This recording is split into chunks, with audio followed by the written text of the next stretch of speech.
es una de las más. Nos da mucho gusto recibirlo y que nos platique acerca de esta figura jurídica.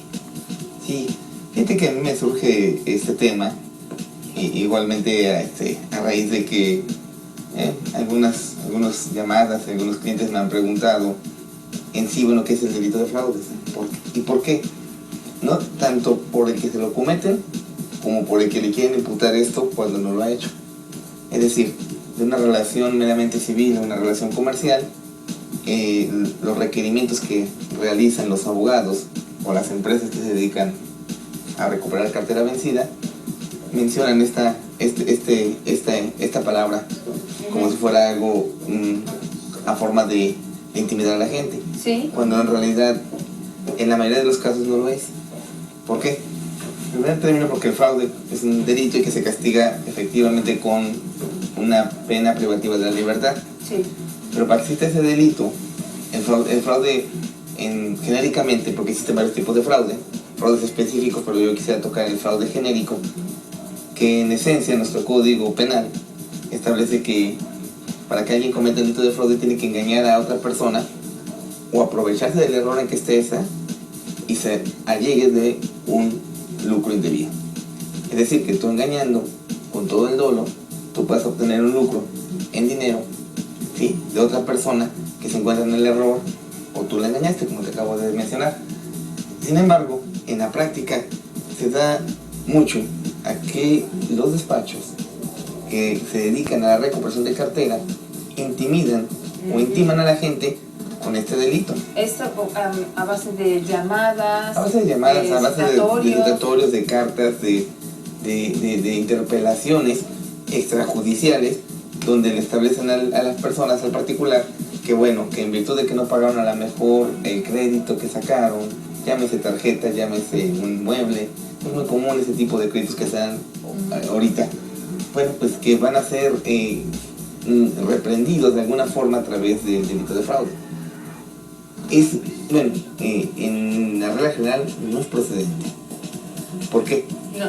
No, cuando nos llega ese tipo de información, ¿no le hacemos caso? Sí, el consejo es tratar de arreglar el problema siempre, ¿no? Siempre lo he dicho, no puedes agarrar y también sacar una ventaja, sí, de una cuestión civil para que no pagues. Pero ¿por qué no es procedente? ¿A qué voy? Porque la mayoría de las veces la gente que deja de pagar es porque en verdad cayó en una mora o cayó en una cuestión económica de difícil recuperación al momento. Entonces, pues eso como tal no es un fraude, simplemente tú, por circunstancias del mismo país, del desempleo, de que hay reducción luego de sueldos, de que te puede salir un imprevisto, ¿no? A lo mejor una enfermedad, pues tú le das prioridad a la enfermedad que a lo mejor a pagar tu cama, ¿no? O tu comedor, por ponerte un ejemplo, claro. O tu tele. O el crédito hipotecario. Muchas veces también. Entonces, en esa tesitura, pues lo que tú estás cometiendo es un fraude. Simplemente, pues tus circunstancias económicas te están llevando a que puedas, a lo mejor en su momento, dejar de cumplir con tu obligación. Pero eso no quiere decir que por este motivo, pues bueno, lleguen este tipo de intimidaciones a efecto de que tú, en un momento dado, pues caigas en esto e inclusive acabes hasta pagando más, o que esa intimidación te lleve hasta una psicosis, ¿no? De tipo emocional. O sea, nosotros cómo entonces sabemos cuando en verdad es, o sea, sí nos están pues hablando, mandando citatorios de que pues hay un pago, ¿no? Pendiente. ¿Cómo sabemos cuando es verdad o cuando es que nos están intimidando? Bueno, de entrada tú sabes la obligación que adquiriste, pero el hecho, lo que la ley o el código penal tutela o castiga es el dolo con el que actúa la gente. Okay. Para empezar también, bueno, para seguir con el tema, quisiera establecer que el delito de fraude genérico es un delito que no es grave. O sea, nuestro código penal contempla delitos graves y delitos no graves. Los graves son los que no alcanzan caución o los que no alcanzan fianza, como coloquialmente la gente lo conoce. Son delitos que es grave. Los que te llevan directo a la cárcel. Te llevan a la cárcel, así por ponerle en de manera coloquial. Ajá. Y no tienes el beneficio que te da nuestra Constitución, nuestros derechos fundamentales de poder otorgar tu fianza, que así la gente lo conoce, que técnicamente es caución. El delito no grave, que es el caso del fraude, sí te otorga ese beneficio, que puedas en un momento dado caucionar, es decir, otorgar tu fianza y salir y enfrentar tu proceso fuera. ¿El por qué? Porque es un delito patrimonial. O sea, no es lo mismo a lo mejor un fraude que un homicidio, ¿no? Por ponerte el ejemplo, un homicidio es grave, el fraude no lo es. Por ponerte una violación, secuestro, o sea, entonces, esto lo establezco y lo hago de conocimiento de su público, porque, bueno, esto lo debe dar, no el hecho de que no se cumpla con la obligación, pero sí el que a lo mejor no se dejen intimidar y que eso traiga como consecuencia otro tipo de problemas, ¿no? O sea, de salud, de que cambias de domicilio. Además traer el tipo de amenazas, ¿no? Si no me pagas, como no me has pagado, y bueno, es una realidad que no hemos pagado, nos atrasamos un poquito, como no me has pagado, entonces te voy a cobrar el tanto por ciento de interés, y entonces estamos afligidos, conseguimos dinero, pagamos ese interés que a lo mejor no era necesario pagarlo. Yo creo que tu ejemplo es también bien aterrizado, ¿no? Efectivamente, ¿no? Si no me has pagado y te voy a querellar, a denunciar por fraude, y esto implica tantos años de presión, y vamos a llegar por ti con la fuerza pública, vamos a romper inclusive chapas y ventanas, y nos vamos a meter, te vamos a sacar. He llegado a ver que hasta inclusive dicen que van a cerrar las calles, que van a llegar con una ambulancia con paramédicos por si hay un ataque de pánico. Entonces, eso a ti te orilla efectivamente a lo mejor a contraer otra deuda, y ya no se hace un problema, tú tienes 3, 4. Entonces, bueno, yo creo que el acercamiento hacia las personas que nos están requiriendo el pago es un punto importante, y también acudir a un abogado. Eso quiere decir, cuando está sucediendo esta situación, ¿qué debemos hacer? El consejo es sí un abogado particular, él es profeso para este tipo de asuntos, sí. ¿Por qué? Porque el oficio, los que el gobierno nos proporciona, ya son más para litigio, ¿no? Inclusive está en la necesidad judicial y tiene la defensoría legal, y ya es otro tipo de cuestiones. Yo creo que en este caso en particular, buscar un abogado el cual nos pueda orientar, y el mismo abogado, con la experiencia que tiene, pues, les dirá, él podrá llamar a los números que siempre en el momento aparecen ahí al final del requerimiento, acercarse con el gestor que está haciendo este tipo de requerimiento, con el abogado de la contraparte, y él con toda la experiencia podrán percatarse hasta dónde estas se vuelven amenazas, ¿sí?, están sustentadas, o simplemente nada más cumplen con su objetivo de intimidar a la gente. Okay. También en algún momento estuvieron anunciando una línea telefónica donde uno se podía comunicar para denunciar ese tipo de acoso, de llamadas a horas inapropiadas, con unos modos no tampoco tan prudentes. Esos despachos que se dedican a la cobranza, ¿no? Todo es válido siempre y cuando esté en el marco de la ley, ¿no? Dentro del marco de lo legal. Inclusive eso que tú comentas sí fue un programa que el gobierno estableció y que sí dio origen a que ha disminuido ese tipo de intimidación. Sí siguen haciéndose, pero ya están reguladas hasta cierto punto.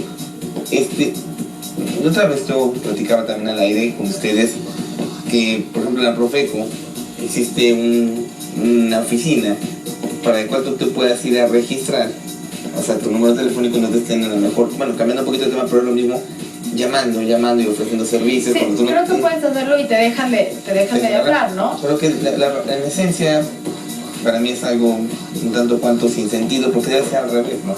Mejor que tú fueras a autorizar y no fueras a decir quién tiene tiempo de ir a formarse a decir que no quiere que te hablen. Claro, y sobre todo también hay veces que te hablan, o sea, ya tomaron tu teléfono o cierta persona que debe lo dio, y entonces ¿qué pasa? te Que hablan. las referencias también te molestan mucho. En la referencia, tú te das tu teléfono de referencia y te dicen, ay, conoces a tal persona, es que no ha pagado, no sé qué, eso es lo mismo. Bueno, sí, y las que nunca las diste de referencia, en verdad nunca las conoces, y dio tu teléfono, o sea, se le ocurrió un número, dio tu teléfono y están mal.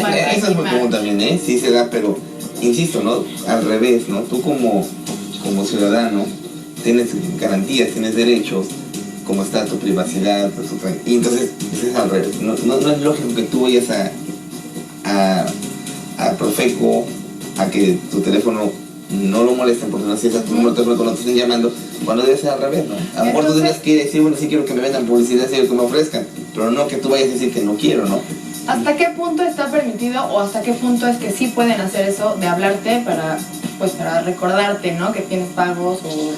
Mira, yo lo acabo de decir, ¿no? O sea, el hecho de que tú, voy a hablar en lo particular, ¿no? Yo como abogado, es verdad que tú me contratas y te debe Gaby, ¿no? Y dices, bueno, ¿qué mecanismo voy a utilizar para que Gaby te pague, ¿no? Pues hablando así, ¿no? En el caso en particular, y para aterrizarlo un poco más, bueno, ya es cuestiones de ética de cada despacho, de decir, bueno, pues yo puedo requerir a tu deudora, a lo mejor si le voy a visitar, y con todo el respeto de decirle, usted sabe que tiene una obligación, hay que cumplirla. No, bueno, tiene consecuencias, pero las consecuencias que sean sustentadas en hechos reales. No en lo que yo te pueda intimidar, claro. No te puedo acusar de fraude, de chantaje, de muchas otras cosas que en verdad no operan con lo que tú a lo mejor contrajiste con Laura, ¿no? Abogado, esto es, hemos estado hablando de fraude en el sentido o en el contexto cuando nos cometen un fraude o cuando nos quieren intimidar para cobrarnos claro. Nuestro atraso. Sin embargo, si yo ya tengo en mente o veo la oportunidad de cometer un fraude, ¿cuáles son las consecuencias que yo voy a tener al realizarlo? Definitivamente, primero, bueno, insisto, no, el fraude es un delito intencional, o sea, no puedes decir no lo quería yo hacer. Para empezar, es un delito intencional, es un delito que lo que se castiga es el dolo con lo que te conduces. Tú lo acabas de decir, hay gente que maquina. Sí, pues yo estoy viendo la oportunidad de claro. Entonces también, digo, porque a lo mejor que cuando haces el fraude lo tuviste que haber pensado para hacerlo bien, ¿no? Entonces, ¿qué consecuencias digo también para saber? Porque... Claro. El clásico ejemplo es que... Pero no va a decir que me anime y entonces al rato... No. Definitivamente, bueno, como delitos castigado con pena privativa de la libertad. Ese es un punto esencial. La regla general es que depende el monto del defraudado, va a ser la pena. Esa es la regla general. Es decir, depende del monto que tú saques provecho, va a ir aumentando la penalidad. Depende de la forma, porque hay fraudes específicos donde se van agravando. Es decir, inclusive hay una fracción del Código Penal que establece si tú cometes delito de fraude en contra de ejidatarios, ahí sí, por la vulnerabilidad que tiene ese grupo social, el delito se agrava. Pero, ¿qué consecuencias? Pues bueno, de entrada como delito, la pena privativa de la libertad. Tienes una multa y enfrentar un proceso, ¿no? Un proceso que definitivamente te va a traer consecuencias muy delicadas, porque vas a estar con antecedentes penales, puedes alcanzar tu caución porque es un delito que no es grave por regla general, pero tienes que estar yendo a firmar al juzgado cada 8 días para que garantice también que no te vas a sustraer de la justicia. Entonces, pues como delito sí tiene consecuencias delicadas. Claro. Sí. Entonces, para finalizar, abogado, si nos cometen un fraude, nosotros lo que debemos hacer es buscar, acudir con un abogado que nos pueda ayudar, no solamente si nos están acosando, sino a resolver esta situación. Claro, porque el fraude es un delito que se persigue a petición de parte, es muy importante. Hay delitos de oficio, es decir, que por su gravedad se siguen de oficio, es decir, el mismo policía puede denunciar a cualquier ciudadano, pero cuando es el fraude es a petición de parte. Forzosamente tienes que ir tú al Ministerio Público a hacer tu denuncia, tu querella. Ok, perfecto. Sí. Pues muchísimas gracias, abogado Porfirio. Ya nos quedó mucho más claro este tema y hay que estar muy atentos para no dejarnos con estas amenazas e intimidaciones. Gracias, abogado. Gracias, abogado. Buen día, nos vemos en una semana y vamos a la pausa. Regresamos con mucho más. No se vayan.